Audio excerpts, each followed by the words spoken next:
Well, no, I'm trying to think. So technically, this is not the last show of the year. It's technically the first show of the new year, 2022. And it's still 2021 when we're recording this, but you're seeing it for the first time and hearing it for the first time in the new year. That's what that is. So 2022. So how's Christmas for you? It was good. It was good. We had some family over from California, so we had lots of driving. Oh my God, I drove so much. I'm exhausted. I don't want to drive to Decatur one more time this year. Wait till next year. And this is the thing. So if you live anywhere else in the country, you don't really understand it. California maybe, because California's a big state. Yeah. But Texas, you can literally start on one end of the state and drive all day and all night, and you're still in Texas.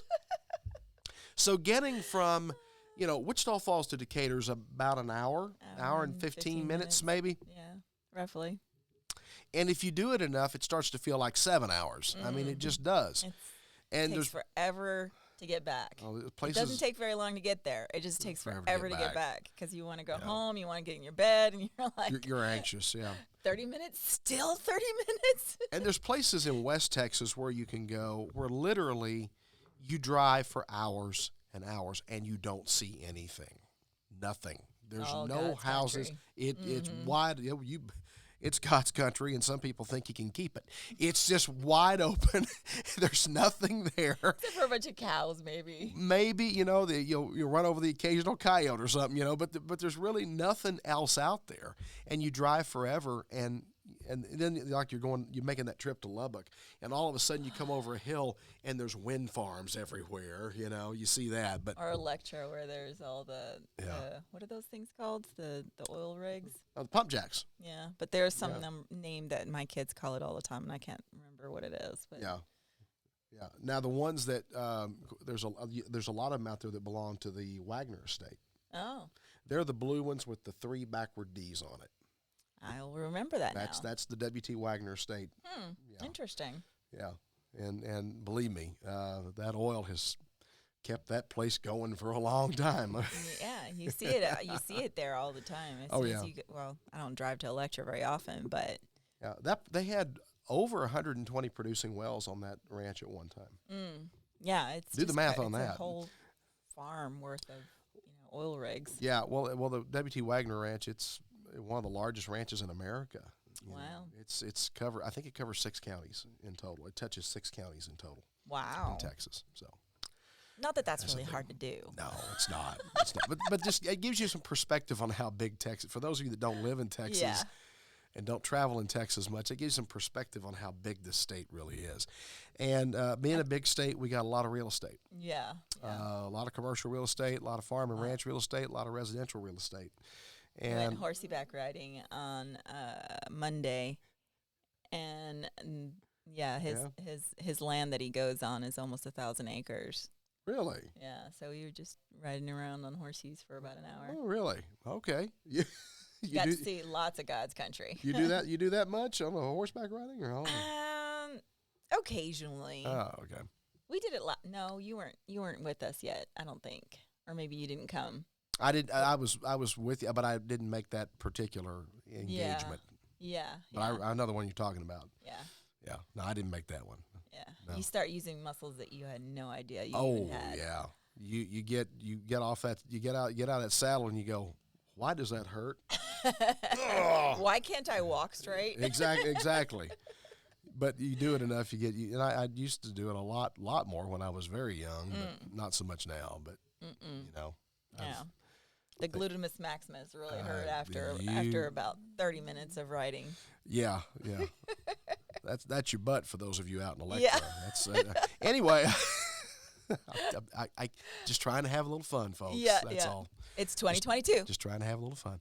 But anyway, we got a lot of real estate in Texas, and we've had a lot of real estate transactions. I don't know if 2021 broke any records or not, or set any records, but I'll bet we came really close on some. I think we did. I honestly think that this year we've probably done more transactions than we have in at least the last 3 years. Yeah, volume-wise and dollar-wise. I think we've seen some huge Some huge numbers come in Yep. from around the state. You've seen properties that were, especially when you get into the Dallas-Fort Worth area, and especially in the Austin area, San Antonio area. Austin was just nuts. You saw properties that were selling for 50%, 100% above asking price. I mean, people were walking in giving ridiculous money because they wanted it, and the market got so tight. Competition was pretty heavy. And there were a lot of... I had some trouble getting houses in Austin. Yeah. I had one client that we had to go 50% above asking price in order to even get it. And I was just like, why aren't we why aren't real estate agents listing the properties for what they're worth? And it was just a strategy, they would list it for 20, 30% more than it sold the last time, or based on the comps or whatever, they would try and do it, but they weren't doing it based off of actual current comps. They were doing 6 months out, and 6 months can change a whole heck of a lot. Yeah, as we saw last year, the last couple of years. I mean, obviously you've seen those numbers change dramatically in 1 quarter, 2 quarters, 3 quarters. You saw these things just trending upward. Yeah, who knew that Floral Heights, where you could sell a house for $100,000 over there? Which I did. Yeah, I did. I had one transaction over there. Actually, it was a house and a lot, and I think we did like 110.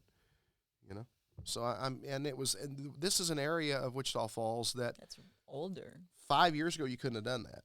No. Now a lot of these homes, they're older homes. They were built in the 20s, 30s, but they've been remodeled inside, and it's in a historic district like that. You have to be careful.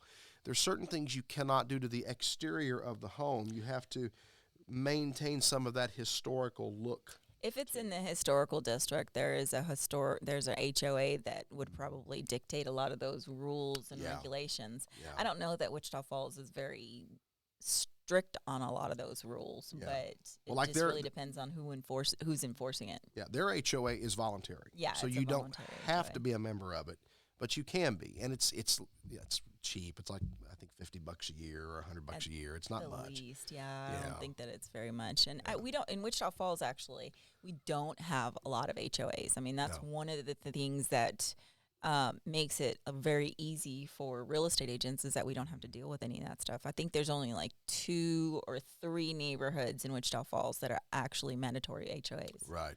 Spanish Trace, Vantage Point, the Santa Fe building, the big, huge 10-story building.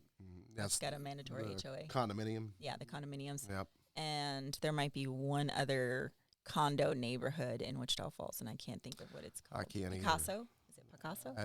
That sounds right. And Santa Fe, that's an interesting area over there. I was looking at some photos recently of how that area of Wichita Falls has changed in the last, 75 to 100 years. I looked at some photographs from some homes that were built over there back, way back when. And I mean, it just really incredible how that property has redeveloped in the last century over there.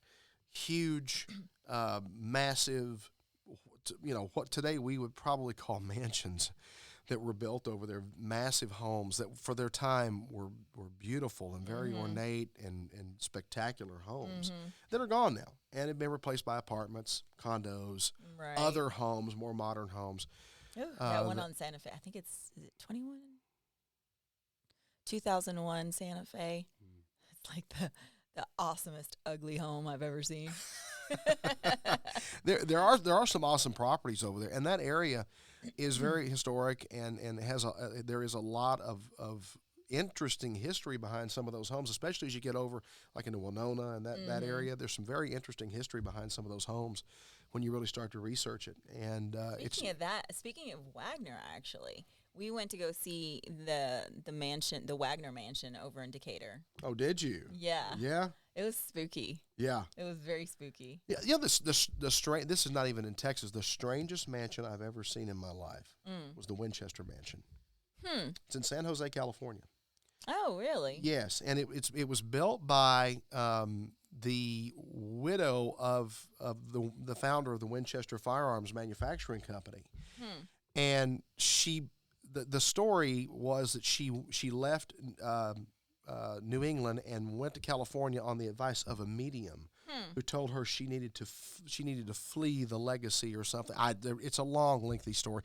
Long story short, the legend has it, the construction on this home, bless you, was unceasing. Sorry. Okay? Yeah, no, it snuck up on me. Well, she held that back. I was afraid something was going to pop out of her ear. The story is that the construction went on unceasing for like 35 years on this house. At one time, it was 7 stories, and it was built on what they called a floating foundation. That doesn't sound healthy. Well, they say actually that foundation is what saved that home from complete destruction in the 1906 earthquake. Wow. Because the house moved so freely that it didn't just shake it to the ground. It damaged it, but it didn't collapse it. Whereas most other structures that were built on rigid foundations simply collapsed and killed a lot of people in 1906. Wow. This house did not. And now it's only 4 stories. It's been 4 stories for many, many years, but it was 7 stories at its largest. It's a weird house. There are windows inside that overlook over balconies. There are staircases that go nowhere. They just stop. So it's kind of like Hogwarts. She acted as her own architect. Oh no, that's never a good thing.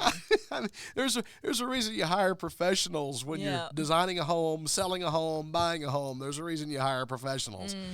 And this place you can get a staircase that goes in the right direction. But it's a California historical landmark. It's a national landmark now. Wow. Oh yeah. I'll have to tell my sister about that because she's in California. Yeah, we went to the Wagner's a ranch that was theirs until like the 1940s, I think. And then it's been in the same ownership since the 1940s, but nobody lives there anymore. It's pretty much abandoned. But it was spooky. We went there at night, so it was really dark out there, and it was kind of spooky. It had all kinds. And they say on the website that everything looks really good on the inside. Yeah. Like I wish they actually did something with it, like made it a museum or something. But it's a really maybe someday they will. Yeah, maybe someday. Even that's very costly nowadays to do that. But I think it's called El Castillo. Yeah. Well, talking about real estate and the moves that have happened in the last year, and 2021 was no doubt a crazy year. Yeah. In more ways than one, it was a crazy year. Starting in January from the How do you think 2022 is going to shape up? We're early. We're at the beginning here. Yeah. Do you see anything trends going forward? Well, REOs obviously are going to kick in again, and so that's going to shape a lot of our market and how the prices are determined and stuff like that. It's going to be a matter of, we're just going to have to wait and see. Once we get past January, I think January is going to be a little bit of a slow month, but usually around February, March timeframe, things start to really kick in. If it's going to kick in, and that's when it's going to kick in. Yeah. You're going to probably see a lot of houses on the market. You're going to see a lot of REOs coming up. So that may have an impact on our sales price. And, once inventory starts to normalize a little bit, demand is going to slow down some. Yeah. Now, do we have so many REOs coming on the market here in North Texas and in our area, Wichita County and the surrounding counties, that it's going to have some sort of significant impact on the prices, you think? I'm talking... I've got 5. I would say... In this last month, I've gotten 5. Okay. And do you think is it a negative impact or a positive impact on the market? I think it's going to have a positive impact because there's going to be homes available that a lot of our buyers can afford. Because a lot of these REO companies are, especially Fannie Mae, they are doing rehabs. Right. So they are going to be able to sell it to owner occupants, and there's a lot of credits that they're going to be able to get. Especially with Fannie Mae right now, they are actually giving you up to 3% closing cost, which is not very common for REO properties. they have other incentives as well. So if you're an owner occupant and you want to purchase a Fannie Mae home, and it's been rehabbed so that it can go FHA or VA, or even conventional is fine too. But the majority of the homes are going to be available for FHA, and so and they're going to also be able to give you, if you're low income families, if you fall below the median price or whatever, you're actually going to be able to get more incentives. You're going to be able to get another 3% in closing cost assistance. Yeah. So these REOs, all the REOs, when they're, let's just say it's, Fannie Mae, whatever, when they're reselling these homes, are they still eligible for FHA, VA, USDA? Some of them will be, because some of these homes aren't in bad shape. Some of them will be in bad shape. So it'll be up to the REO company on how much they're going to actually do to the property in order to get it to FHA or VA standards. But I know Fannie Mae is working a lot. I personally know Fannie Mae is working towards making those homes FHA and VA qualified. Okay. Now, other REO companies probably not as much as Fannie Mae. Right. But they're always, I've seen some REO homes out there that, barely need anything. Yeah. I remember before COVID, my years are already squishing together. Before COVID, there was a lot of homes that we sold that easily qualified for FHA and VA. So I can imagine that it's going to continue in that vein. Well, that's this is all a good thing, and obviously there are parts of the country where there's a lot more REOs coming on the market than there are here. I would imagine, obviously when bigger cities, larger areas, more metropolitan areas, there's more going to be a metropolitan little areas, bit more volume. More volume, and they've and we talked about how those areas had already seen huge run-ups in prices. A lot of people bidding those properties up because the competition was so hot and heavy for those properties.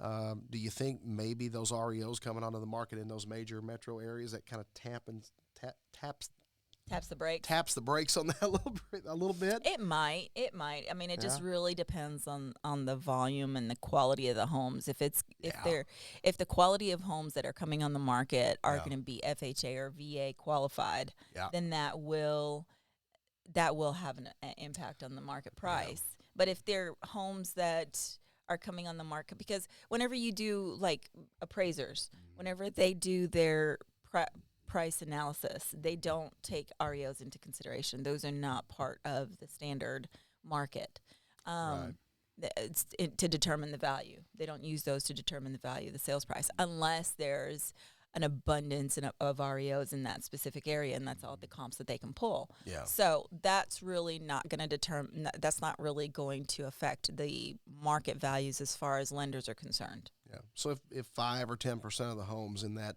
area are REOs, then they might count them. But if they might use one or two comps of those, that are REOs in order to determine their price based on the sales price analysis. But that's not an issue we have in the Wichita Falls area, is it at all? No. We don't have. Well, in the past we haven't had that kind of volume. It's pretty standard to have about between 5 to 10% of the actual listings. If that goes up this year, then that may affect some of our value. But like I said, it would only really be if those homes that we're getting on the market are going to be FHA or VA qualified. Right. If they're just I don't know, we had one on Jones that was just almost a tear down. If they're homes that are pretty much the only people that are going to be able to get them are going to be investors, those homes aren't going to really affect our market value.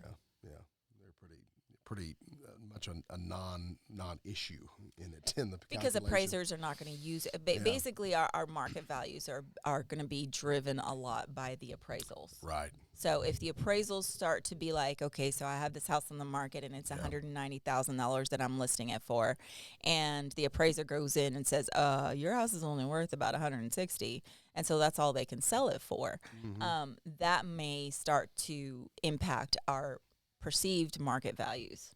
Right. Because it's going to be an interesting year, I think. Really, it really is. We're still seeing a flood, and I mean a flood of people moving to Texas. Texas is still a huge winner in terms of people relocating around the country, and particularly from the West Coast. We're still seeing a big influx of people. And I know, and a lot of real estate agents are having to deal with buyers that are buying these houses sight unseen. right? You had one of those, didn't you? Yeah. Well, Was she completely not totally sight unseen, but well, she had family come and take a look at it and stuff like that. But did you feel like she was satisfied with her choice? Oh, absolutely. Okay. Yeah, absolutely. But that's great. I mean, that happens. But you know, they come from the there's West. always the inverse of that. Yeah, they come from California, where properties here that would sell for, say $250,000, there's $600,000 out there, more. I mean, they're if not more, or $1 million, and their expectations are different. What I'm seeing and hearing and reading, and my experience is, they come here and they're shocked that they can buy so much house and so much property for so little compared to what they would have to pay there. Because here you can still buy a really nice house with a little bit of acreage, 5, 6, 7 acres of land, with all the amenities you want, and you can still get it for a fairly reasonable price by comparison. Local buyers, look at it and go, "Oh my gosh, that house is $500,000. That's crazy." Someone from the West Coast sees that and they go, "My God, that's $1 million home where I come from." Yeah, well, because for instance, when I went to California, I went and I saw the exterior of some of these houses over there, and I was just shocked. I'm like, "That's $1 million house." I'm like, "That's like a shanty in Texas." Yeah. It looks like crap. Why would I want to live there? It looks like a cement blob. It's just it doesn't look like it had no style, no. Right. It doesn't look like something that you would be impressed by our standards. Right. And then they come to these houses over here and they look like these ranch style, and it looks very expensive on the outside compared to what they're used to, because in California a lot of the homes are just made out of concrete. Yeah. Yeah. And there was a trend here for a little while doing that. There's a few homes around the Wichita Falls area. There is. Built out of cement, basically. And which it was, I think it was viewed more as a huge energy efficiency kind of thing. It's not, I mean, energy efficiency it might be, but it's definitely not cost effective, because once that breaks. I know. I looked at a home one time that was partially built. Part of it was concrete, and then there was an addition that was not. And you couldn't tell by looking at the exterior, because they had put this siding on it, and partly bricked and partly sided, so you really couldn't tell unless they told you. But it had this. It had some kind of really exotic geothermal heating and cooling thing. Oh, wow. It had the copper tubes that run throughout the floors of the house. Huh. So you had this, basically, obviously, water runs through the pipes. And right. It keeps everything cool. Keeps everything cool or warm, whatever. And it draws heat out of the soil or whatever, and it's how it brings heat into the house. And that system alone to put in that house was like $60,000, $70,000. And it was only like what? How big was the house? 1,000 square feet? It was 1,600 square feet. I mean, it was a pretty average, 3-bedroom, 2-bathroom, very average size for our area. Right. With 1,500 square feet is probably pretty close to average, I guess, here. And that's another thing that people don't really get, is that the houses here aren't necessarily as big. Like if you go down to San Antonio, easily you can find a 2,000 square foot house or more. Not everybody in Texas is living on the South Fork Ranch. Not everybody is a Ewing, for crying out loud.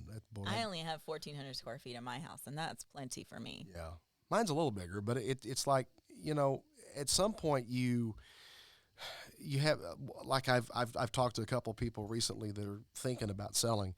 And their houses are 3,000 square feet, 3,500 square feet. And they want to replace it with something similar. And they want to replace it with something close. And I'm like, ooh, okay. And pay a pretty penny for that. I'm like, I'm not sure you're going to get what you think you're going to get out of yours versus what you're going to have to pay for a new one like that.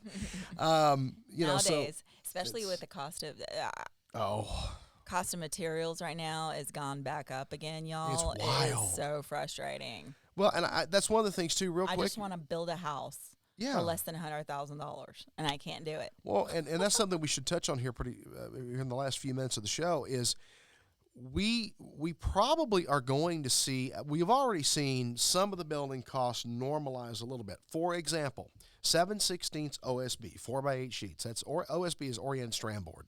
That's the plywood that looks like it's made out of little chips of wood. Mm-hmm. That's the most common thing to sheathe the outside and the roof of a house with. And that's what most builders go with, is that.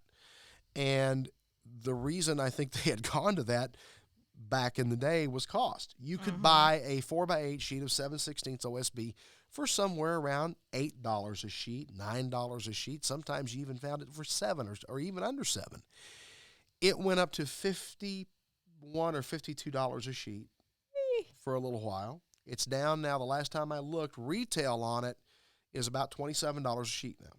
So it's about half. It's almost half of what it was 4 or 5 months ago, 6 months ago. But it's still 5 times or 4 times what it was 2 years ago, 2.5 years ago. It's still expensive. Yeah. I don't know that we're going to come back. I don't know where we're going to see $7 a sheet again, but I think most builders would be happy if we got back down to 15 or 20 at this point. I would. Because like you said, you wish you could build a house for $100,000. But right now, that's just not possible. They're only 1,260 square feet. They're not very big. And it's costing me at least $135,000 just to build that. To build a house. And it's crazy. It's crazy. And they're selling for around 175, 180? 185 right now. 185? And mainly it's just because I can't build it for less than that. Right. It's just not possible. You don't find that. I mean, $20,000 is what we just spent on lumber alone. Yeah. That's not including the labor and everything that it's going to cost to put that frame up. That's still not even put together. It's like getting something from IKEA. It's just all in pieces, and they still got to build it. But it's. I think we're going to see things normalize a little bit more this year, but I don't personally expect that we're going to see 2019 prices again. Not this year. I don't see it. I mean, unless our supply chain changes drastically. That's the key. That's the key right there, the supply chain. It has been a killer this past year, hasn't it? Well, I just need to go buy an island somewhere and, just... Well, you were talking about earlier this year. You were talking about you not being able to get brick, not being able to get stone. Yeah, we couldn't get brick. I don't think that we can still get brick. I think that brick is still a no-go. Good grief. So a lot of builders are actually coming up with some constructive, they're only using brick on 3 sides of the house, or 2 sides, or half of the house is brick, and then the rest of it is siding or some sort of other material or something. So, I mean, we're just having to get creative with these homes, and the supply is not going to change. I mean, the demand is not going to change. We need about 3. I think I saw on the news about 300 houses in this next year need to get built in the United States in order to, accommodate all of the demand. Wow. So on a local level here, one of the big challenges still is when you pick up the phone and you call a contractor and you need, we're not talking about a complete build. We're talking maybe you need a kitchen remodeled or a bathroom remodeled. You're getting ready, you're thinking about selling your home. And so you want to put some money into those kitchens and bathrooms because that's where you should put your money. Yes, kitchen and bathrooms. Those are the only places that really you need to concentrate on. Don't build the $40,000 swimming pool. Put the money in the kitchen and the bathroom. Or the outdoor kitchen or whatever. I mean, those things are perks and they're pretty and everything, and it's cool, but people are going to be looking at where they're going to be spending the most of their time. And we do that in the bathrooms and the kitchen. We do. So still right now it's a challenge just getting people out there to work. These contractors are still weeks and some of them even months out on getting anything done.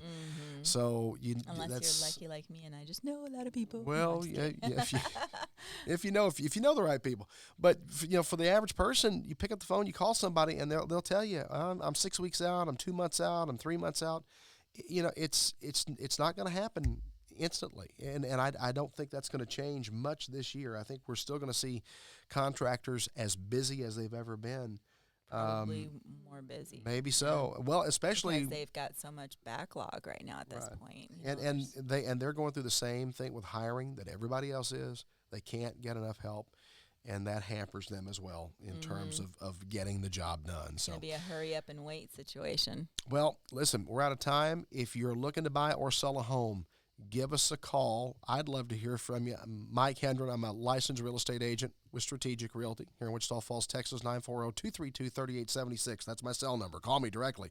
Love to hear from you. You can also call our office, which is 940-689-7900. Or you can look us up on Facebook as well. You can message us there. You can also go to our website directly at strategicrealty.net. Easy to find. We would love to hear from you. We would love to represent you, whether you're a buyer or a seller. We'd love to help you out. Don't do this by yourself. Get a professional. Get one of us to help you out. Believe me, it's well worth it. YouTube doesn't cover all of this, y'all. No, not even close. Thank you for watching this episode of Strategic Moves with Lou. Until next time, take care. We'll see you down the road, everybody. Subscribe, like, and share.